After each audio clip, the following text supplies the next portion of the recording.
Stagione turistica 2014, il primo semestre sulle montagne russe. A metà estate arriva il tempo dei primi bilanci e più che luci la stagione sembra segnata da pesanti ombre.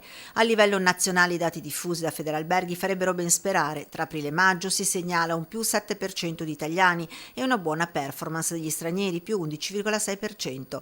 Dati complessivi che non rispecchiano però la realtà veneta, che proprio ad aprile e maggio vede al massimo un 2% degli italiani.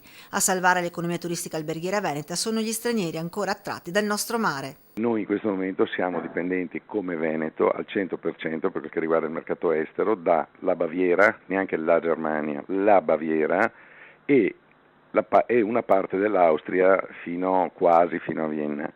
Questo è un segnale d'allarme che lancio, ma la lancio motivatamente, perché nel momento in cui la splendida locomotiva tedesca dovesse appena rallentare un attimo, i dolori sarebbero immediati per noi. Stranieri ormai fidelizzati che scelgono il litorale veneto. Da dove viene? Della Svizzera, Canton Glarus. E senta, da quanto tempo viene a Jesolo?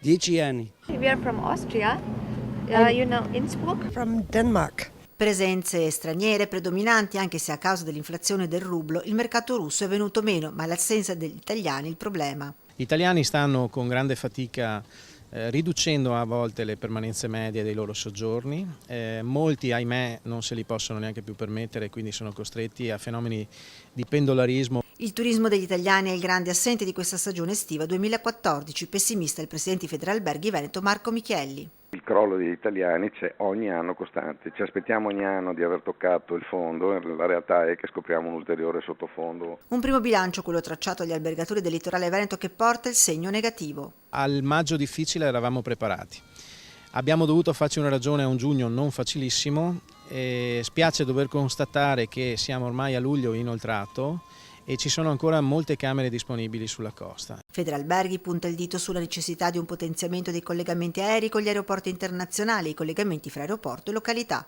Non è possibile che un turista arrivi da Londra o da Parigi con 40 euro di biglietto, poi arrivi all'aeroporto di Venezia e per arrivare fino a destino abbia 100-200 euro di taxi, per dire se trova il taxi, se.